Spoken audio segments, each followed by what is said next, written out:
dito sa update ng mga pangyayari ngayon dahil nga pong itong si Julie Patidongan, mga kababayan, ay tinabla po ang hiling ni General Estomo na mag-sorry na lang, mga kababayan, sa kanya at bawiin daw po ang kanyang statement. Sabi siguro ni Julie Patidongan, manigas ka. Halaka. Oh. Nakahanda ng magsampa ng kaso. Sorry.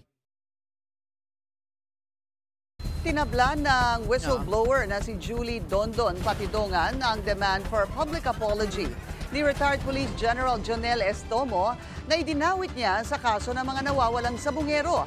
Lahat din daw ng kanyang sinasabi may katibayan. Narito ang agenda report ni Joan. Okay. Sabi ni Sir Bong Abitona, malamang nagpakalayo-layo na yung witness at tabayaran na yan kasi isa yan sa matibay na witness. Pero hindi natin makita ngayon. So, lahat ng mga speculation natin is posible, mga kababayan. Pero kapag sana, one of this day, lumutang bigla itong mga testigo na to at patunayan po yung mga pahayag ni Julie Patidongan. Kasi nga, itong tao na to, ang nagturo po actually kila Dondon Patidongan. At doon pa doon sa mga kasama niyang ibang mga tao, mga kababayan, maliban pa doon sa mga pulis at kay Atong Ang. Malimban. Ano ako maghingi ng sorry? Wala naman akong kasalanan. Yan ang pinanindigan ng whistleblower na si Julie Dondon Patidongan matapos sabihin ni retired Police Lieutenant General Jonel Estomo na gusto niya ng isang public apology. Matatanda ang idinawit ni Patidongan ang pangalan ni Estomo bilang isa sa mga alpha member o yung grupo ng mga negosyante o investors na nasa likod ng missing sabongeros. Sa isang panayam sa Billionaire News Channel, sinabi ni Estomo na hindi siya parte ng Alpha Group. Dagdag pa niya, hindi sila close ng itinuturong mastermind na si bilyonaryo gambling tycoon Atong Ang at isang beses niya lamang itong nakita. Unang-una, Isang beses lang daw nakita pero siya pa ang nag-request, mga kababayan, na makipagkita. isang beses ko lang yan na-meet si Atong Ang. Wala ako sa kanyang koneksyon, hindi kami close. Ako personally, nagaganap akong pamamaraan kasi nga gusto ko siyang makilala. Personally, si Atong Ang, nung ako ay Regional Director ng Bicol Region. Ang reason ko is, una, nagpasalamat ako sa kanya sa mga tulong ng kanyang Pitmaster Foundation sa Region 5. Paglinaw ni Patidongan, wala siyang sinabi na direktang sangkot si Estomo sa missing sabongeros operation. Aniya, itinuturing na lubog na pangalan si Estomo dahil parte umano siya ng isang team sa loob ng Alpha Group. Ibig sabihin, posibleng hindi umano siya kasama sa pangkalahatang decision-making ng Alpha members. Pero kasama siya sa milyon-milyong pisong hatian bilang isang investor. Wala naman akong sinabing siya ang dumudukot. Ang sinabi ko lang sa kanya na membro siya ng Alpha. Lubog talaga siya. Ang nakalutang na pangalan, si Bernita Coy at saka si Lito Guerra. Para alam ng lahat, nagtaderby pa yan si General Estomo doon sa farm ni Lito Guerra noong January 20. Pag sinabing lubog, mga kababayan, sa salitang sa mga termino ng mga pulis na itanong ko yan sa kaibigan natin, yan po daw ay ibig sabihin sikreto, mga kababayan. Ibig sabihin, mataas na tao ayaw nilang malantad na ito po ay kasama nila or kaya ito ay protector, maaring protector or mga kababayan, isa po sa mga nagpapatakbo ng nasabing negosyo. Yun po ang pagkakasabi sa atin ng mga kaibigan natin. 2023. Ayon sa isang mapagkakatiwalaang source, lubog ang tawag sa mga pulis na nagsasagawa ng isang covert o sikretong operasyon. Yun. Sa konteksto ng isabong, hindi umano direktang isinasama sa records ng pitmaster sa Estomo. Dahil ipinagbabawal sa hanay ng PNP ang pagkasangkot sa kahit na anong uri ng sugal. Pinabulaanan din ni Patidongan na walang koneksyon si Estomo at si Ang dahil mayroon umanong betting stations ng isabong si Estomo. Isang bagay na mismong si Estomo rin ang nag-confirm sa Billionaire News Channel. Nakita ko rin yung opportunity, magandang hanap buhay, yung online sabong. Yun lang ang ano ko, na magkaroon ko kasi nung time na yan, na nauso yung expansion ng online sabong, nagkaroon ng mga betting station. So, Kaya nagkaroon ako ng, actually binigay ko sa anak ko para may buhay yung anak ko sa General Santos City. Nabigyan ako ng 2 beating station. Giit ni Patidongan, hindi siya magbibitiw ng mga salita na walang katibayan. Isang patunay daw ang nahanap na human ribs sa Taal Lake kahapon. Masyado umiinit ng issue against sa akin. Parang nangyari pa ngayon. Ako pa nagsisinungaling. Kung ako nagsisinungaling, una, matagpuan kaya yung mga buto ng missing sa bungero dyan sa Talik? Balak kasuhan ni Estomo si Patidongan dahil sa mga akusasyon na ito. Kasi may human rib na sila na natagpuan, mga kababayan. At the same time, base po sa aking investigasyon, ayon sa aking pagtatanong, mga kababayan, at ayon din po doon sa aking mga narinig dito sa mga balita, yung 3 po na biktima daw ng salvage, yung itinanim or yung inilubog mismo doon sa sementeryo, mga kababayan, ay si Dondon din daw di umano ang nagturo. Sa makatuwid, mga kababayan, kung ito ay biktima ng salvage, tama yung sinasabi ni Dondon kasi may nakuha sila mismo dun sa lugar na itinuro. Mga kababayan, wala yun specific na hindi po yun nasa nicho o basta nasa isang lugar na bakante, mga kababayan. Nakuha doon yung 3. At ayon nga po sa balita, ang isa doon na ay isa ring babae. Sagot ni Patidongan. Kasuhan niya ako. Uulitin ko. Kung gusto niya na malinis ang pangalan niya, pala detector kaming 2 kung sino sa amin 2 na sinungaling. Oo. Ayon kay Patidongan, malapit nang mabuo ang kanyang official affidavit at nakaamba na rin siyang magsampa ng formal na reklamo sa mga umano'y nasa likod ng missing sabongeros. Para sa agenda, Joash Malimban.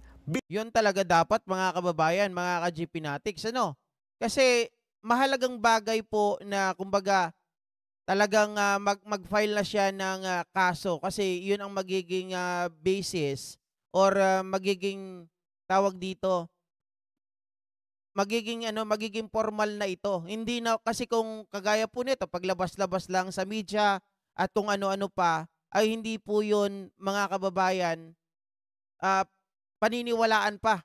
Kumbaga pwedeng paniwalaan, kaya lang hindi nga formal, mga ka-GP Natics, yun din ang inaantay ng kampo ng mga kanya pong pinagbibintangan, nakasangkot di umano dito po sa mga missing sabongeros. Jonel Estomo demands an apology from missing sabongero whistleblower Julie Dondon Patidongan after he was dragged into the case. Estomo denies links to the so-called Alpha Group and says he never ordered anyone's murder. Let's get on point with Julie Dondon Patidongan who joins us now via Zoom. Dondon, magandang gabi sa iyo at maraming salamat sa iyong oras. Magandang gabi po, Ma'am Genki. So, ang sabi po ni General Estomo, para daw mapatawad ka niya, gusto niya ay magpa-interview ka o at least sabihin mo o bawiin mo na hindi daw siya miyembro, yung pag-link mo sa kanya dito sa Alpha Group. So ang tanong ko sa iyo ngayon, Dondon, babawiin mo ba ito? Bakit ko babawiin? Una, wala naman akong kasalanan sa kanya. Para saan? Para daw doon sa pag-link mo doon sa tinatawag na Alpha Group. Dahil hindi daw siya, ang sabi niya, hindi daw siya bahagi nitong Alpha Group. Katulad ng sinabi ko, yung isang seat ng Alpha, 3 yan sila, naghati-hati dyan. Si Lito Gira at saka si Bernie Tacoy. Kaso lang, ito si General Estomo, lubog to. Pag ibig sabihin ng lubog, wala siyang pangalan. Alam niya yan, term ng pulis yan na lubog. So, ikaw, you're stressing and you're still confirming na ito pong si General Estomo ay parte ng Alpha. Yes. Kasama siya sa Alpha talaga. Dahil katulad ng sinabi niya na hindi daw kami magkakilala. Nung panahon ng Colonel pa siya noon, si Lito Gira, ang ano niya, yung tao niya. Gawa ng nung sa panahon ng Meridian, yung waiting kung tawagin ni Mr. Atungang, kilala ko na siya dyan. Okay. Dati pa. At paano kayo pa lang nagkakilala kay noon? Erap. Nung colonel pa lamang siya. Dahil yan, isa yan sila sa tinatawagan ni na Mr. Atong Ang. Pag halimbawa may mga pinapahuli, ang inuutosan itong si Lito Gira. Kaya doon pa lang, naririnig ko na yung pangalan niya. So, para malinaw, Don, Zoe. ano yung connection again ni Lito Guerra at nitong si General Estomo na colonel noon nung sinasabi mo nga na nakilala mo siya? Dahil si Lito Gira, yan talaga ang parang bagman ng lahat noon. Dahil yan si Lito Gira, siya ang inuutosan ni Mr. Atong Ang. Pag halimbawa may pinapahuli na illegal, na bukes, yan, doon ko nakilala yan, si Lito Gira, sa Pangasinan at nababanggit na yung pangalan niya. Sa Meridian pa lang, alam niya yan. Ang sabi ni General Estomo, dahil nagpa-interview na nga siya kahapon, wala daw siyang kinalaman dito sa mga missing sabungeros. Sabi pa nga niya, nung nangyari daw ito, RD, Regional Director daw siya ng Bicol. At yung mga nako-connect dito sa missing sabungeros ay apparently Nasa mga Calabarzon. pulis ng taga Calabarzon. Kaya't napaka-imposible daw na parang yung iyong paratang laban sa kanya. Katulad ng sinabi ko, wala talaga siyang alam sa missing sabungero. Pero membro siya ng ALPA. Sa isang team, 3 sila yan. Lubog lang siya. Gawa ng active siya na pulis eh. Alam niya ni Bernita Koy, alam niya ni Kuya Guerra. Bagman, guro ako yan. USA. Alam niya yan. So, Ngayon, sa sinabi niyang hindi niya alam yung sa totoo lang, nung January 28, 2023,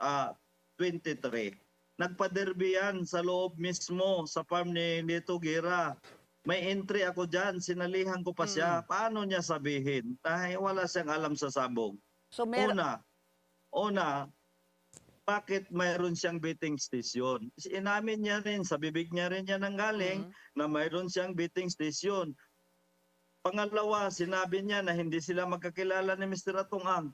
Kung hindi ka kilala, bakit ka bigyan ng betting station? Yun lang ang unang tanong ko sa kanya. That's exactly what our point is, mga kababayan, di ba? Dalawa pa, hindi lang isa. Mga kababayan, at mismo sa bibig din ng galing nitong si General Estomo that he is the one who initiated, mga kababayan, yung pagkikita nilang dalawa. Di ba? Nakipagkita kay Atong Ang, siya pa ang humingi ng appointment. So therefore, mga kababayan, ang tingin sa kanya ni Atong Ang is malaking tao. Di ba? O yun lang. Patalastas ka agad. Wait lang.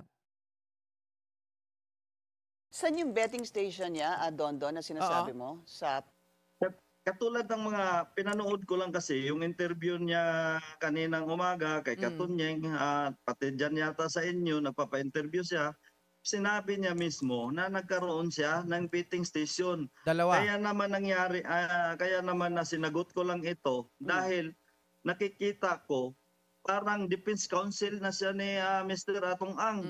Subukan niyo panoorin yung mga interview niya. napanood ko na. Ngayon, sinabi niya na hindi niya kilala si Mr. Atong Ang. Ngayon, bakit mo nasabi na hindi mo kilala si Mr. Atong Ang? Bakit mo sinasabi na si Mr. Atong Ang mabait, walang ginawang kalukuhan? Saan kayo maniniwala? Tama naman mga kababayan dun eh. Di ba kung hindi mo kilala yung isang tao, kasi may narinig ako sa interview ni General Estomo, ang pagkakabanggit niya po ay kung ako ang tatanungin, mas naniniwala ako kay Atong Ang kasi mabait yung tao,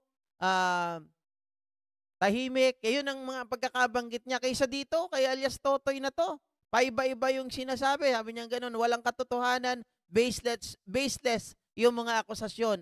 Ayon dito kay General Estomo, ganun ang eksaktong pagkakasabi niya, mga ka-GPnatics. Tama naman si alias Totoy eh. Bakit, kung hindi mo kilala yung isang tao, bakit mo siya sasabihan na mabait? Ito ay tahimik, di ba? Yung mga bagay na yon, mga ka-GPnatics. Kasi, yun ay nagpapatunay na kilala mo talaga yung tao. Kasi nagbanggit ka regarding kung anong klaseng pagkatao meron siya eh. Di ba? Yun ay nangangahulugan. Nakilala mo talaga yung tao. Wala. Ako na halos araw-araw kasama ni Mr. Atong Ang within 16 years.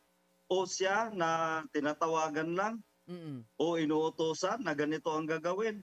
Pangalawa, nagpakita siya ng certification na yung certification na yan galing sa Pitmaster Foundation. Opo. Samantala, ang may-ari ng Pitmaster ay si Lakiit na pagmamay-ari ni Atong Ang na pinangalan doon sa anak ni Engineer Silso Salazar. Yung Pitmaster Talagang Foundation na diretsahan, sinasabi mo, Don, yun yung papel na nakasulat doon na yung wala galing siyang kay kinalaman. Yes, yung galing kay Attorney Caroline Cruz. Na walang kinalaman, yung nakasulat doon, yung supposed to be walang kinalaman si General Estomo. Wala siyang kinalaman doon Yeah. sa Pitmaster Foundation na So, yan. okay. So, clear po kayo, malinaw po sa inyong salaysay ngayon na wala siyang kinalaman sa missing sa Bungeros, pero talagang parte siya ng Alpha. Pero lubog. Yun po yung inyong membro ginagamit siya. na salita. Yes. Lubog po siya. Yes. Dito sa dalawang personalidad na inyong binabanggit, si Guerra at yung isa pa. Yes. Si Bernie Tacoy. Takoy. Ngayon, oo. Sinabi ko nga, ulitin ko, nung January 28, 2023, nagpaderby yan mismo doon sa loob ng farm ni Lito Guerra. Ngayon, isa ako, may entry ako doon. Sabi nga ng handler ko, boss, bawal mag-video dito. Gawa may isang general na nandito. Pero napicturean niya ng handler ko, yung farm at saka yung bahay. At saka yung resort, nandun, nakarating din ako dyan. Yung sa Indang. I see. Don, nung nag-file ka ng reklamo sa Napolcom, parang ang lumalabas kasi, ang sinama mo doon is about 12 police, 2 colonel, 1 major, tapos 9 na non-commissioned personnel.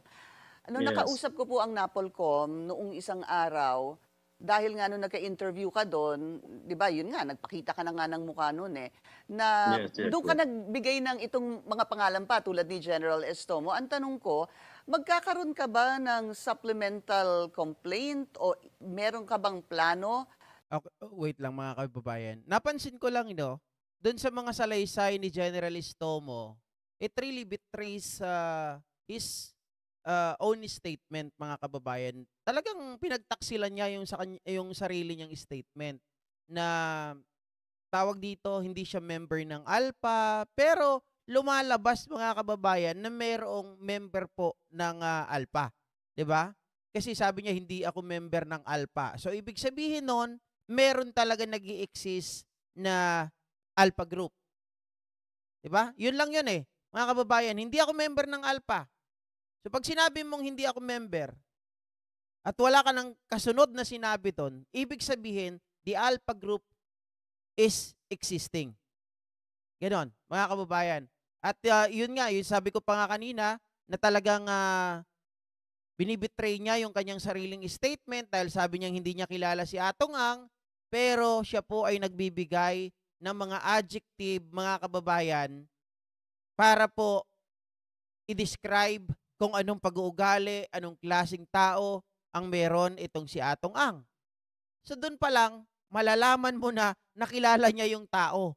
'Di ba?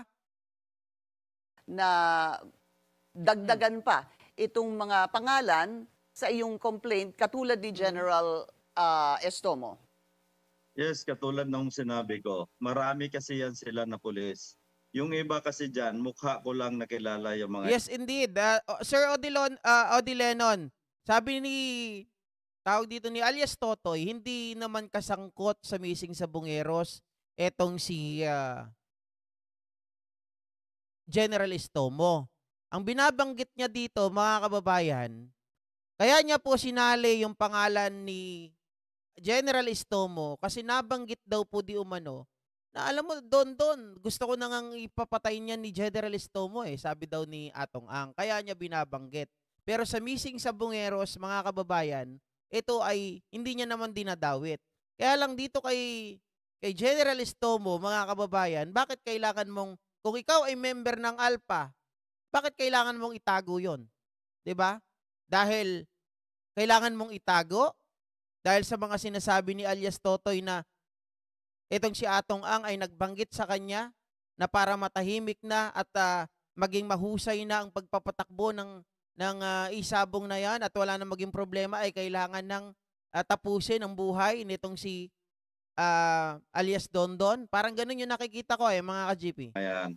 Pero involved talaga sila. Oo. Katulad nung yung grupo nung mga pulis na pinakasuhan ko dyan,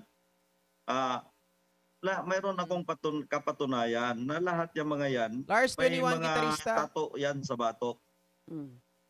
And ano yung tattoo? Yung Arcangel. Actually, hindi nila may deny sa akin dyan dahil yung iba nagpabura na. Dahil alam nila, nagagamitin ko at mayroon din ako niyan. Kasama rin ako sa tinatuan ng mga yan. So meron kang tattoo? Ikaw din? Yes. At hindi mo pa pinapatanggal? Yes, ba't ko ipapatanggal? E di nahahalatang gumagawa lang ako ng kwento. Dondon, so may plano kang mag-file ng supplemental complaint dito sa NAPOLCOM?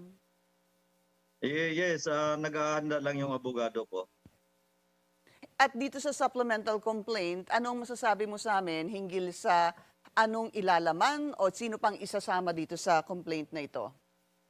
Sa ngayon, Pinke, pasensya na, medyo confidential muna to at ayaw ko na muna dagdagan yung mga magagalit sa akin. Opo. Pero alam naman ng taong bayan yan.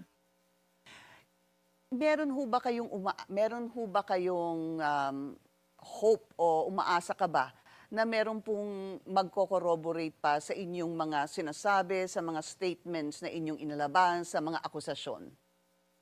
Yun yung hinahanap natin kanina, mga ka-GPnatics. Kaya po natin ipinakita yung hearing ni Bato de la Rosa na kahit papaano mga kababayan, nakita naman natin, mukhang katawa-tawa, kaya lang, parang hindi nila pinaniwalaan. Parang ang lumalabas kasi sa akin, either nawala na, pinatago, o kaya ay pinatakas na yung tao na yon, magpakalayo-layo, or mga kababayan, hindi nila pinaniwalaan kasi nga walang naging case build-up dun sa kaso. Yes. Yes, Pinky. Una pa lang, sinabi niya na sa akin na kwentong barbero raw ako.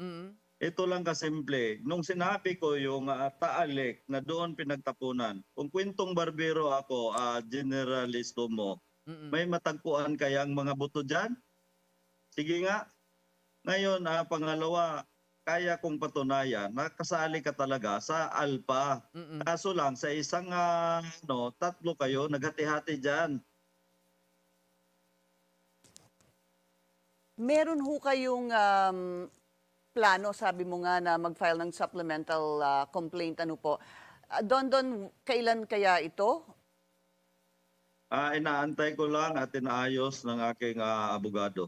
At sigurado bang kasama dito si General Estomo? Sa ngayon, wala akong babanggitin katulad ng sinabi ko sa iyo, Pinky. Alright. No? Okay. Let me ask you about this, Pinky, Dondon.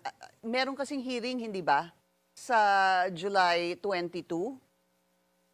Yes. Okay. Nabanggit na yon ni... Go ahead. Nabanggit na? Nabanggit na ng DOJ yun na may hearing ako sa 22 sa Manila. Oo, sa Manila RTC. Pero itong magiging hearing kasi na ito, Dondon, medyo iba. Please correct me if I'm wrong. Dahil ito ngayon ang hearing na ikaw ay parang ikaw na yung iba doon sa ibang mga respondents. Kasi ikaw na yung parang nagiging whistleblower ngayon. So, para lumalabas, mag-isa ka na versus the 5 others. Tama ba yon? Opo. And how do you feel about that? Tama, Ma'am Mona Nases, yan din po yung talagang gusto kong sabihin. Yung parang dahil nga hindi marunong magbasa, mga kababayan, yung nakapula kanina, ay parang hindi po nila sineryoso, hindi nila pinaniwalaan, di ba? Anong pakiramdam mo doon na doon sa 6 sa inyo ay sa ngayon mag-isa ka na lang? Hindi, normal naman yung magpaulit-ulit si Pinky Web, mga kababayan. Bakit kanyo? Kasi yan yung paraan nila para mahuli yung malay nyo, madulas, magsabi yung kausap. Ganyan din po kami, mga kababayan, nung nasa call center ako.